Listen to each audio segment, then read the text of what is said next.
Hey guys. So today in the Leadership Week, we're going to be talking about goal setting. And goal setting, like I said in the post, is seriously one of the most important things that you can do as a coach. And when I first started, I really didn't goal set very much. I really didn't see the value in it. I didn't understand why it would help me.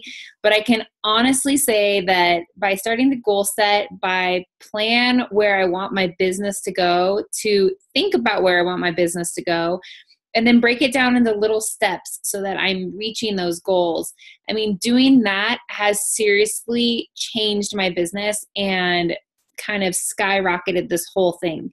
And the way that I learned how to do this is by Chalene Johnson wrote a book called Push.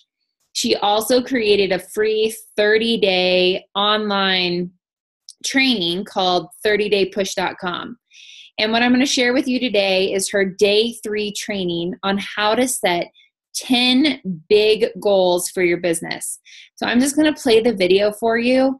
And this is how I want you to think about setting your 10 big goals that I talk about today in the post. So check it out and take notes because this is really going to help you out. So one sec, I'm going to share my screen so I can play that video for you.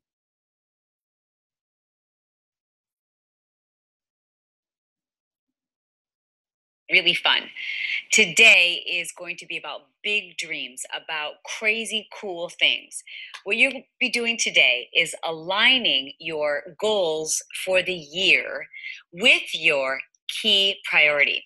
So many of you have probably gone through the process of goal setting in the past, as had I. And I think the problem with most people when it comes to their goals is they just think of things that would be great if they happened, but unfortunately, we often set goals for ourselves that seem like they would impress others, or it's the right thing to do, or that it might make us feel important, but those goals don't always align with our key priority, the area where we really need to shift our focus.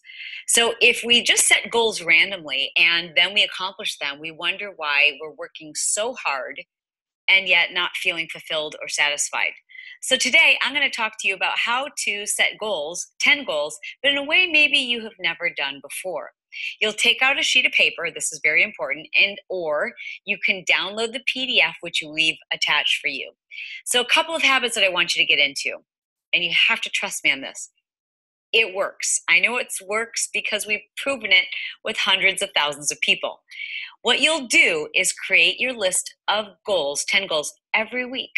Once a week, that's all. It'll only take a few minutes. But here's the kicker, and it's really important, so write this down.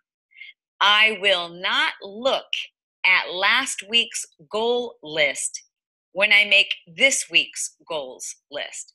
And the reason why is because when you look at the week previous, it's almost like you're telling yourself what your goals should be. Whereas I want you to each week, when you have assigned the day and time, that's important, that you're going to create your list, that it's truly what's on your heart, it's truly what's important to you at that moment. And what you'll find over the course of doing this for several weeks is the same goals will keep showing up and showing up and showing up. You might rewrite them in a little different way, but they just keep showing up and others start to drop off. And those items on your list that start to drop off, I promise you this, those are goals that you've probably set for yourself that have very little to do with your key priority. And you'll over time learn to start thinking with your key priority at the forefront of your thoughts. So your list of 10 goals should do this. Number 1, they should be crazy cool, like nearly impossible, but possible. Do not set a goal for yourself that is something you are pretty much assured is going to happen already. So for example, if you just basically have to show up to class for another 3 months and you're going to graduate, that's not a crazy cool goal. It would have been a crazy cool goal 4 years before you started school, but you're going to graduate. So don't use that as a goal. Don't set goals for yourself that it's something you've already done. It's something you're expected to do. You know you're going to do it. It's not a stretch. Set goals for yourself that are stretched. They make you a little uncomfortable. They make your heart race. They make you have a big smile on your face, picturing yourself accomplishing it. Crazy cool. outlandish, but not unreasonable. If someone else has done it and you know you can do it, set it as a goal. That's first and foremost. Secondly, I need your goals. When you write them down, reread your key priority statement and ask yourself, is this going to disrespect or take me away from my key priority? For example, if I set a goal for myself to have my own primetime TV show, that obviously would take me away from my key priority. I can't spend time with my family. My schedule is not my own if I work for a network television show, right? So once you write out the goal, like, get excited and just write them all down, but just do it in pencil, because once you've written them down, I want you to press them against your key priority statement. Your key priority statement is kind of like a shape-o ball. Remember those? They're made by Tupperware. You can pull them apart and you take the little X and you try to press it in the circle. And if it didn't fit, it didn't go there. So once you make your list of 10 goals, you'll reread your key priority statement and you'll be honest. Don't make excuses and say, well, in a roundabout way, I can see how this would fit. And ask yourself, does this honor in some way, shape, or form my key priority statement? If it's indifferent, then you can keep it. But if in some way it could damage your key priority statement or take you away from it, well, then I want you to reconsider it. Next, I want your goals to be written as if you've already accomplished them. I am a New York Times bestseller is what I wrote before I was a New York Times bestseller. I am exercising 5 days a week. I am earning X number of dollars per week in my business. So it's as if you've already done it or you're doing it currently. Next, I want your goals to have measure. In other words, you have to set goals and write them out in such a way that they're not ambiguous. Our brains don't like ambiguity. Our brains don't like for us to go, well, you'll travel some distance on this road. Our brains can't handle that. We want to know, can you please tell me precisely how many miles I will be on this road?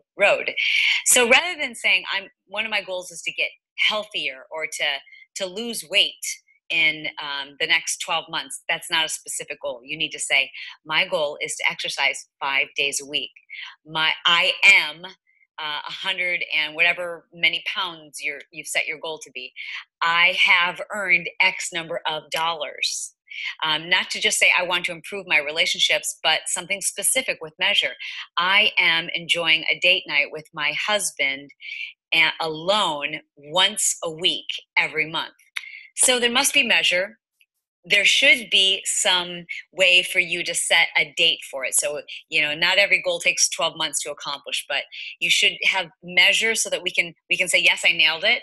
Even a stranger could say, okay, I see the number that you've set or the amount, and I can see that you've hit it. And it should also have a date by which you hope to accomplish it. The more specific you can write your goals, the more likely you are to accomplish them.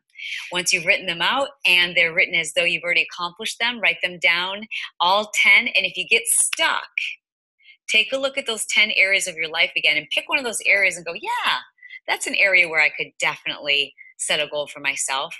And also, don't forget that at least one of your goals should be financial. Listen, I didn't make up the rules of society, but most things you want to do in life are not free. In fact, the things that we enjoy doing, like spending time with our family and being with loved ones and love and all those things, they're so much easier when you don't have to worry about money, right? So, I'm not telling you to be focused on money, but I am telling you that it's not a bad thing to be financially secure. So I'm asking you to set at least one of those goals to be a way to improve your financial situation. And then remember how important it is to try to avoid setting goals that all revolve around your intrinsic priorities. So if I set every goal for myself revolving around work and business, I wouldn't be doing much to honor my key priority. Download the printable PDF that we've attached here. Please print out 4 copies. That will allow you to get in the habit of making this list every single week without looking back at the previous week. And getting in that habit is going to change your life. All right, that's it for today. I'll see you tomorrow. All right, pretty easy, right? So it's all about setting your goals. And when she's talking about that key priority, what she's talking about is looking at your life. Think about your kids, your spouse, your job, your relationships, your parents, your family. Um, what is your key priority in your life? Maybe it's your faith. And make sure that your goals are going to get you toward that priority. So if you're a stay-at-home mom and you want to spend more time with your kids and this job is going to allow you that freedom to do that, then your key priority needs to be spending time with your kids. So your top 10 goals need to make sure that they don't take you away from spending that time with your kids. So I hope that makes sense. But like she said, you need to write these goals once a week, the same time every week. So set an alarm on your phone. Write your goals once a week. Don't look back at the previous week. Make them big goals, make them scary goals, make them measurable, and make them specific. So I hope that helps you guys and get going on it today.